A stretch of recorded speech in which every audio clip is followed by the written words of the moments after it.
The Celestial Crown Hotel's grand ballroom glowed like a galaxy. It was my father's retirement gala, a magnificent tribute to Henry Strathmore's 55 years of building Strathmore Technologies from a cluttered basement into a global tech empire worth tens of billions. The air thrummed with the clink of crystal flutes and the murmur of voices. Executives in bespoke tuxedos, family friends in glittering gowns, and employees who'd known me since I was a girl sketching in the margins of company reports. My childhood friend Abigail, now a journalist with a warm smile, waved from across the room, her eyes sparkling with nostalgia. Uncle Lawrence, who'd slipped me comic books during tedious board meetings, raised his glass in a quiet salute. They were all here to honor Dad, the man who'd woven code and ambition into a fortune.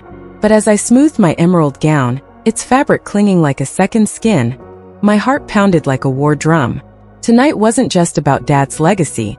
It was about to become the stage for a secret that would shatter our family's polished facade and ignite a firestorm of betrayal, revelation, and redemption. Dad stood at the podium, his silver hair gleaming under the lights, his voice rich with the confidence of a man who'd conquered every obstacle. 55 years, he said, pausing to let the words sink into the crowd of over 300 guests. 55 years of sleepless nights, impossible risks, and enough coffee to flood a small country.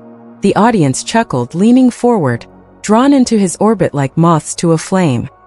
He spun tales of the early days, hunched over a flickering computer in a freezing basement, missing my piano recitals for investor pitches, the deals that soared to the stars, and the failures that nearly buried him.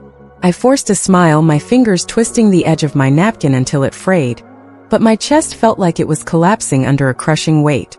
9 years ago, we buried my mom, Eleanor Strathmore, and tonight felt like Dad was burying me too. Not with dirt, but with words sharper than any blade, slicing through the facade I'd worn for years. As the applause faded, Dad's tone shifted, his eyes glinting with pride. "You're all wondering what's next for Strathmore Technologies," he said, scanning the room with a showman's flair. "I'm proud to announce that my son Julian will take the helm as CEO, effective immediately." The room exploded in cheers, a thunderous wave of applause that shook the chandeliers. Julian, my older brother, stood, his tall frame radiating confidence, his grin as polished as his Stanford MBA. At 43, he had Dad's charisma and Mom's piercing hazel eyes. He waved like a king claiming his throne, his presence commanding the room. "Julian's got the vision, the brains, and the drive to lead this company into the next century," Dad said, clapping Julian's shoulder with a proud grin. The crowd roared louder, glasses clinking like chimes in a storm. I clapped too, my palms stinging, but my smile felt like a mask I'd worn for decades, heavy and suffocating, threatening to crack under the weight of their dismissal. Then Dad's gaze landed on me. "And my daughter, Nora," he said, his voice light but laced with a smirk that cut like glass. "Well, she's always danced to her own tune. Maybe she'll find a job at a coffee shop if she can figure out how to show up on time."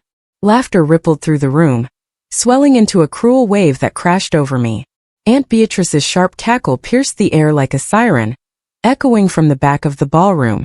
Even the waiters smirked as they poured champagne, their eyes glinting with amusement. My cheeks burned like fire, but I kept my smile plastered on, tilting my head just so like I was laughing along. I'd mastered this act at family dinners, where I was either invisible or the punchline of their jokes. Julian raised his glass, his smile wide enough to split the room. "To Dad, the man who built this empire for me to lead," he said, then added with a chuckle, "and to Nora, here's hoping she masters the espresso machine." The laughter erupted again, louder, sharper, like shards of glass raining down. Abigail's face crumpled, her eyes locking with mine, filled with pity, but I looked away, unable to bear her sympathy. Inside, something snapped, not broke but fractured, like a dam trembling before it bursts. I stood slowly, my chair scraping the marble floor, cutting through the laughter like a blade. Every eye turned to me, expecting me to fire back, to play the game like always, to laugh off their cruelty as I'd done for years. Instead, I raised my glass, my hand steady despite the storm inside. "To family," I said, my voice clear, ringing across the room like a bell. I took a sip, set the glass down and sat, my heart pounding so loudly I was sure the room could hear it. The party resumed, conversations bubbling up, but something had shifted in that silent moment. Across the room, Mr. Everett, our family lawyer, watched me, his fingers tapping an odd rhythm on his water glass, like a secret code I couldn't decipher. Abigail whispered urgently to her husband, her eyes darting to the exit as if sensing the storm about to break. At the head table, Mom's empty chair sat draped with white orchids, their petals tightly closed, waiting to bloom. Everyone thought Mom's voice died with her 9 years ago, buried in celestial cemetery under a headstone that read, "Beloved wife and mother." They were so wrong. The drive home was a silent eternity, the 45-minute ride stretching like a lifetime. My one-bedroom apartment's porch light flickered on as I pulled into the driveway, but it couldn't pierce the heaviness in my chest, a weight that felt like it could crush me. 9 years ago, I wasn't supposed to be here, in a rented apartment far from the life I dreamed of. When Mom was diagnosed with stage 4 pancreatic cancer, I'd left my graphic design job in Portland, sublet my loft with its view of the Willamette River, and moved back to my childhood bedroom. The walls still had my old watercolor paintings, faded from sunlight, a reminder of a girl who once dreamed big. "You don't have to do this," Mom had whispered during a chemo session, her hand cold and fragile in mine, her eyes still fierce despite the pain. But I did. She was my mom and she was slipping away. Dad was too busy with board meetings to notice, and Julian visited once a week, bringing lilies and staying exactly 37 minutes. I timed him with a stopwatch, my heart sinking with each tick. He'd kiss Mom's forehead, drone on about market shares and acquisitions, and leave with promises to call that he rarely kept. Dad showed up Sundays for an hour, always distracted by his phone, checking emails between half-hearted reassurances. I was the one who drove her to treatments, held her hand through waves of nausea, and learned to make her favorite chamomile tea, steeping it just the way she liked. When Mom died, the funeral filled the church with mourners, their faces blurred through my tears. Dad's eulogy painted her as his perfect partner. Julian called her wise and serene, but no one asked me to speak. I'd written a speech about her warm laugh, the way it filled a room, and her secret recipe for blueberry scones, but it stayed folded in my purse, the paper creased from my trembling hands. At the reception, I overheard Dad tell a colleague, "Eleanor kept our lives running like a well-oiled machine. I don't know how I'll manage without her. Nora tries, but she's not her mother." The words stung like a slap, and that night I started packing. "You're leaving?" Julian asked, finding me boxing up my sketchbooks and camera lenses. "Dad needs help. He's got a housekeeper and neighbors with lasagna," I said, not looking up, my voice flat. I found an apartment 50 minutes away, close enough to visit, far enough to breathe. But proximity didn't mean belonging. Dad asked Julian's opinion on everything, new AI algorithms, office expansions, even the color of the new company logo. When I suggested framing Mom's recipe cards to hang in the break room, Dad patted my arm, his smile patronizing. "Sweet idea, Nora, but Julian says digital archives are more efficient." At a tech gala, I drove Dad because Julian was out of town. We sat at the VIP table, and a venture capitalist asked about my work, her eyes kind and curious. Before I could answer, Julian appeared, back early, his grin as smooth as ever. "Nora's still finding her path," he said, dismissing me with a wave. "She's more artsy than tech-savvy, better with paintbrushes than spreadsheets." I excused myself, locked myself in a bathroom stall, and cried until my mascara ran, the mirror reflecting a face I barely recognized. Then I fixed my makeup, reapplied my lipstick and returned, smiling like always, the mask slipping back into place. But late at night, when the world was quiet, Mom's words haunted me. During her illness, we'd read novels together. Mysteries that made her laugh, poetry that made her cry, anything to keep her spirits alive. One night, her voice weak but fierce, she gripped my hand and said, "If they make you feel small, don't scream or beg. Rise above their blindness. Show them who you are." I didn't fully grasp it then, but her words became my lifeline, a beacon in the dark. 7 years after her death, I found a leather-bound ledger in Mom's old cedar chest in Dad's attic, hidden beneath a pile of her favorite scarves. Her precise handwriting listed investments in Strathmore Technologies, loans, shares, contributions spanning decades. It wasn't just the startup funds everyone knew about. It was tens of millions she quietly poured into the company, a fortune built in the shadows. When I showed Julian at a family barbecue, he barely glanced at it, flipping steaks on the grill. Mom tracked every penny like her grocery lists, he said with a dismissive chuckle. It's not a big deal. But it was. The documents were notarized, legal, showing she'd owned far more than anyone admitted. I started scanning them, building my own archive in a locked safe, my hands trembling with each page. Then, 3 years before Dad's retirement party, Mr. Everett called, his voice low and urgent. Nora, your mom entrusted me with something, he said. Meet me at Hazel's Diner tomorrow, 2 o'clock. Come alone. At the diner I sat in a corner booth, the smell of coffee and fresh pies thick in the air, my nerves jangling like loose change. Mr. Everett arrived, his suit rumpled, his briefcase scuffed at the edges. He slid a sealed envelope across the table, my name written in Mom's elegant cursive, the sight of it sending a shiver down my spine. She made me swear to wait until you were ready, he said, his eyes searching mine. Inside was a letter and a smaller envelope for him. The letter began, My dearest Nora, it's time you knew the truth about our family and the company. My heart pounded like a drum. She wrote about watching Dad and Julian dismiss me, apologizing for not fighting harder.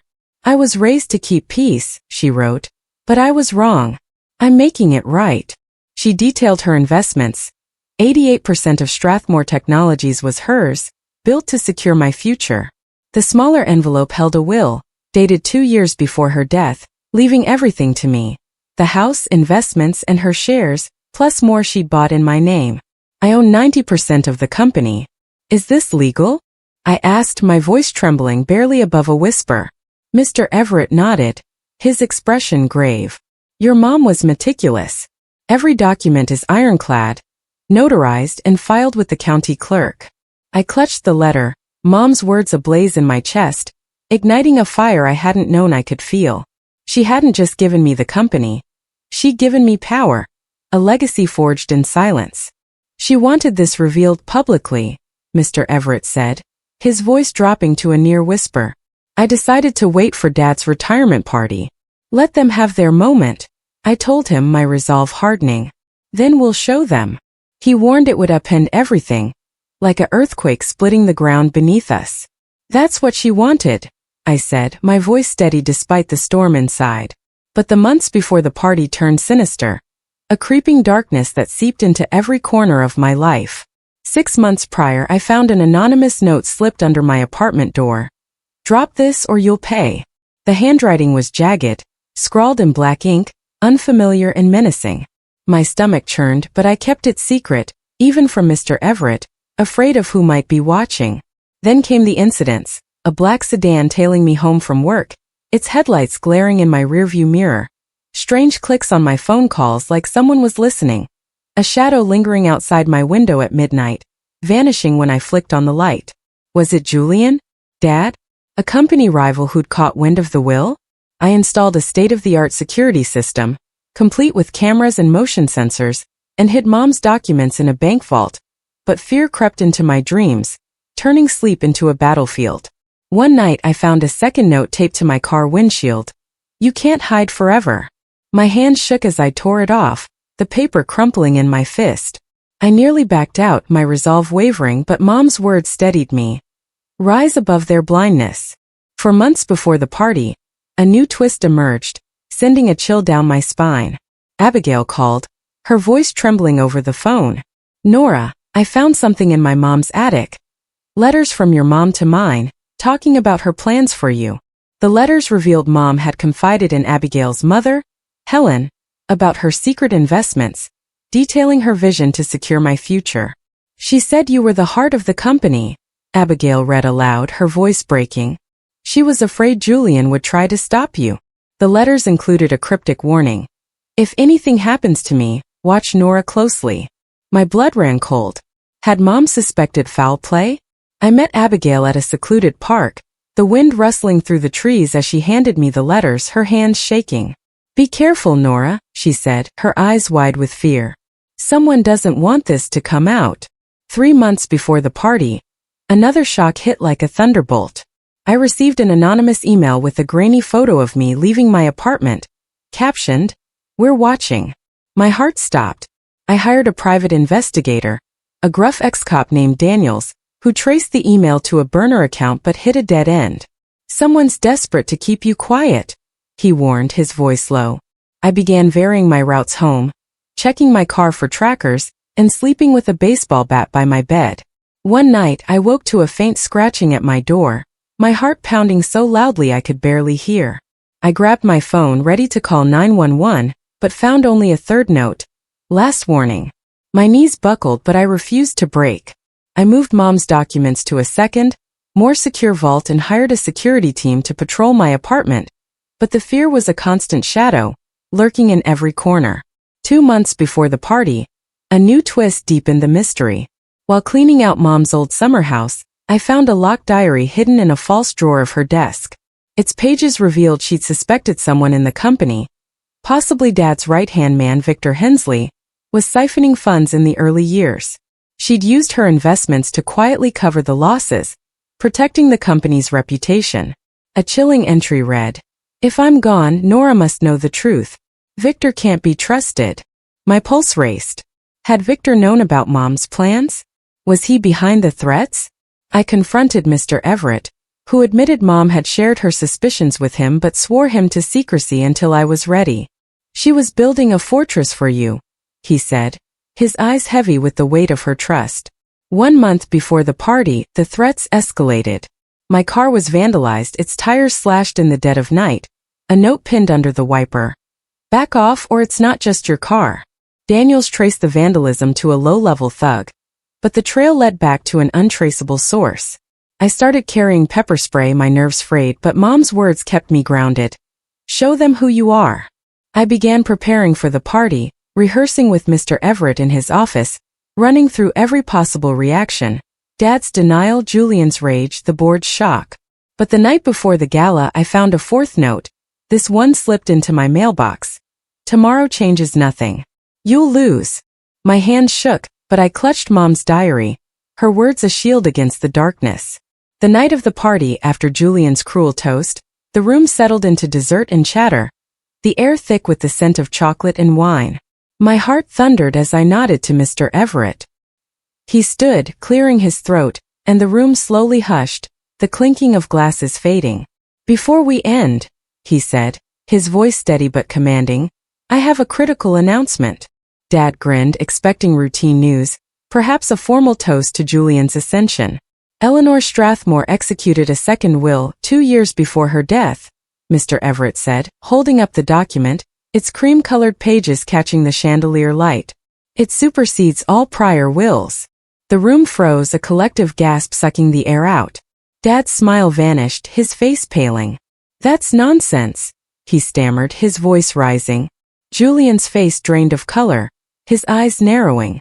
Mr. Everett read Mom's will, naming me the sole heir to her estate, including 90% of Strathmore Technologies. A glass shattered, the sound like a gunshot, splintering the silence. Whispers turned to chaos, a crescendo of shocked murmurs and gasps. Dad's voice shook, his hands gripping the podium. "Nora, did you trick her into this? Is this some kind of scheme?" I stood, my legs steady despite the storm inside, and took the microphone from Dad's trembling hands. "Mom knew exactly what she was doing," I said, my voice clear, cutting through the room like a blade. The crowd stared, some with sympathy, others with calculating glares. Mr. Everett unveiled the first twist.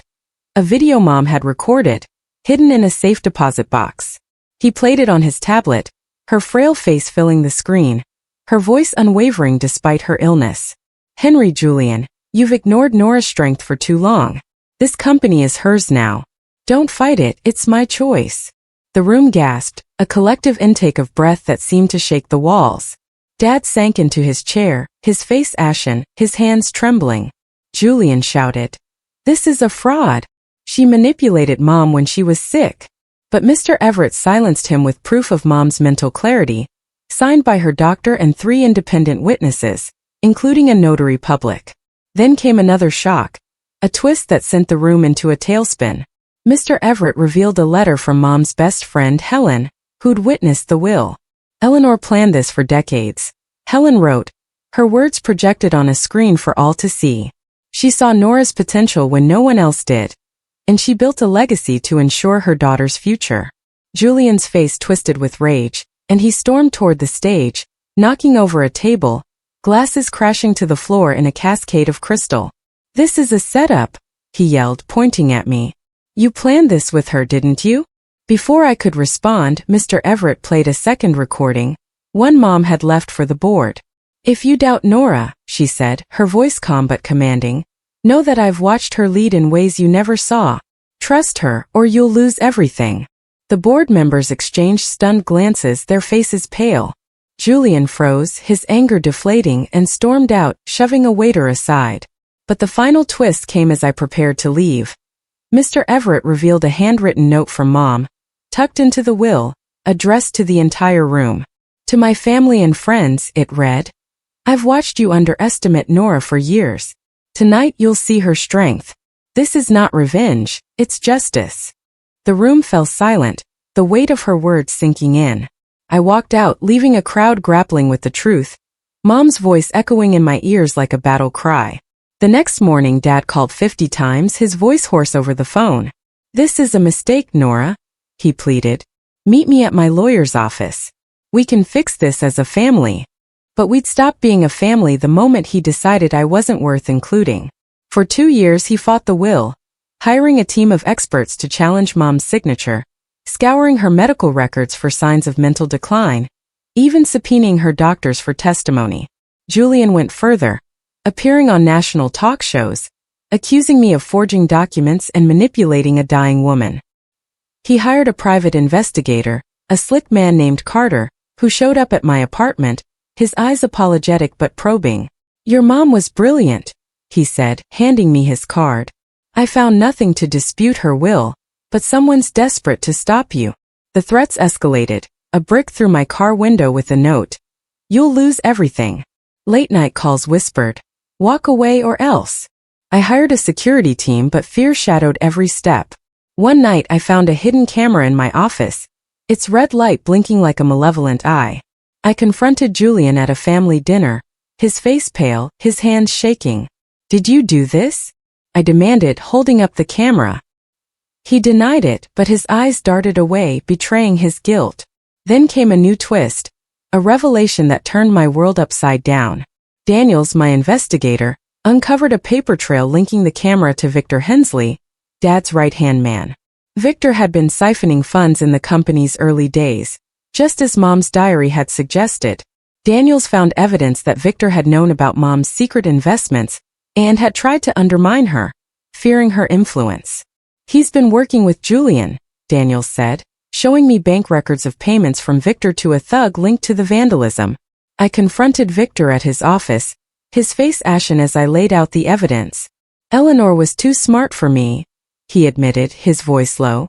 "I thought I could outmaneuver her, but she protected you." I fired him on the spot, but not before he warned, "There are others, Nora. You're not safe." The court upheld Mom's will after a grueling 2-year battle. I walked into Strathmore Technologies as its majority owner, the lobby's marble floors gleaming under my feet, now mine. I started in the server room, meeting every employee, shaking hands with people who'd never seen a Strathmore in the trenches. I learned their struggles. Maria in coding worked triple shifts to support her kids. The IT crew needed new servers to keep up with demand. Elena, a data analyst, had brilliant ideas Julian had dismissed as impractical. I hired staff, upgraded systems, and promoted Elena to lead a new AI division. But a new twist emerged. I found encrypted files on Mom's old laptop, hidden in a folder labeled Legacy. They revealed she'd funded a secret network of women in tech, mentoring them and investing in their startups. The account held $30 million untouched, a fortune built in the shadows. A note read, "Nora used this to lift others up." 3 years later, Strathmore Technologies, now Eleanor and Company, soared, its stock doubling under my leadership. I launched the Eleanor Strathmore Foundation, funding women like Zoe, a coder told she wasn't serious enough for tech. At the foundation's gala, Zoe pitched her AI startup to investors, her confidence radiant, her eyes shining with gratitude. Letters poured in from women across the country, daughters, sisters, nieces sidelined by their families, inspired by my story to claim their own power. I started a scholarship helping women like Sophia, a single mom studying cybersecurity, who reminded me of myself during Mom's illness. But the drama intensified. Julian resurfaced, claiming he'd found a lost codicil to Mom's will, alleging she'd left him half the shares. He filed a new lawsuit dragging me back to court. The night before the hearing, I found another of Mom's notes in her diary. If they fight Nora, show them love built this, not greed. The codicil was fake, forged by a desperate Julian. In court, he broke down, tears streaming down his face, admitting he'd known about Mom's plans but thought she'd never act.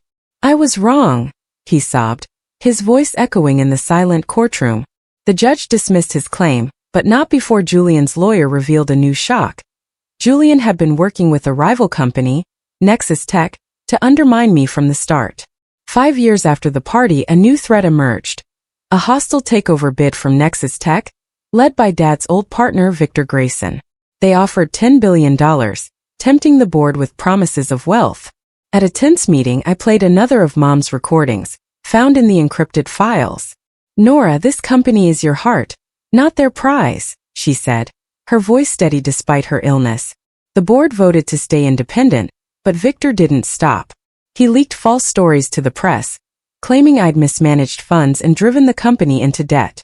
I fought back, releasing Mom's financial records, proving her vision had saved the company from Victor's early corruption. Nexus Tech collapsed under the scrutiny, its investors fleeing. But the victory was short-lived. A hacker breached our servers, leaking sensitive company data, including prototype designs for a new AI platform. My team traced the attack to a former Nexus employee, hired by Victor to destabilize us. In a dramatic boardroom showdown, I revealed Mom's final gift. A hidden cybersecurity protocol she'd developed, embedded in the company's core systems, protecting us from within. The board applauded, their faith in me solidified. 6 years later, another twist shook me to my core. While renovating Mom's old office, I found a hidden safe behind a false panel, containing letters she'd written to me as a child, each one praising my creativity and strength. One letter revealed she'd secretly patented a revolutionary AI algorithm under my name, now worth $100 million. For your future, she wrote, her handwriting trembling but resolute. I used it to expand the foundation funding schools for girls in tech across the globe. But the threats returned, a cryptic email. You'll never be safe. My investigator traced it to a former board member, Catherine, who'd been secretly working with Victor and Julian. I confronted her at a company retreat, her face crumpling as she confessed. I was jealous of Eleanor, she admitted, tears streaming down her face. She saw you in ways I never could. I fired her but offered her a chance to mentor at the foundation, turning her betrayal into redemption. 7 years after the party, a new shock emerged. A whistleblower from Nexus Tech revealed that Victor had been behind Mom's cryptic warning in her letters to Helen. He'd threatened her when she uncovered his early corruption, and she'd feared for her safety. The whistleblower handed me a recording of Victor admitting his threats, his voice cold and calculating. I turned it over to the authorities and Victor was arrested, his empire crumbling. But the drama didn't end. A second hacker attack targeted the foundation's funds, nearly draining the scholarship account. My team traced it to a hacker hired by Julian's new ally, a shadowy tech mogul named Richard Vance. In a high-stakes sting operation, we caught the hacker, who revealed Vance's plan to ruin me and seize the company. I confronted Vance at a tech summit, his smug smile fading as I presented evidence of his crimes to the audience, his reputation shattered in front of industry leaders. 8 years later, another twist. I found a locked box in Mom's old summer house, containing a diary detailing her secret meetings with a whistleblower who'd warned her about corruption in the company's early days. She'd used her investments to quietly clean house, protecting the company's integrity. The diary included a note. Nora, you're the guardian now. I used it to expose a lingering corrupt executive, securing the company's future. But a final shock came when Abigail uncovered a hidden letter from Mom, tucked in her mother's old jewelry box. It revealed Mom had created a secret trust fund for me, worth $50 million, to ensure my independence even if the company fell. You are my legacy, she wrote. I used the funds to launch a global initiative, building tech hubs for women in underserved regions. 9 years after the party, Dad, now retired, sent a letter. I was wrong about you, Nora. Your mom always knew. I kept it but didn't reply, the wound too deep. Julian's company failed, and he moved abroad, out of my life, his dreams of power reduced to ashes. Every Sunday I visited Mom's grave with chamomile tea, telling her about the company, the foundation, and the women we'd helped, Zoe, Sophia, and countless others whose lives we'd changed. At a global tech summit, I gave the keynote, standing before 2,000 industry leaders. "I'm Nora Strathmore," I said, my voice strong, unwavering, and I was never meant to stay silent. The applause shook the room, a thunderous roar that echoed through my soul, but Mom's voice in my heart was louder. She'd given me more than a company. She'd given me a legacy to share, a fire to ignite, and a voice to change the world. The threats, betrayals, and battles had forged me into a warrior, and I was ready for whatever came next. Mom's love had built an empire, and I was its keeper, standing tall in the light she'd left be.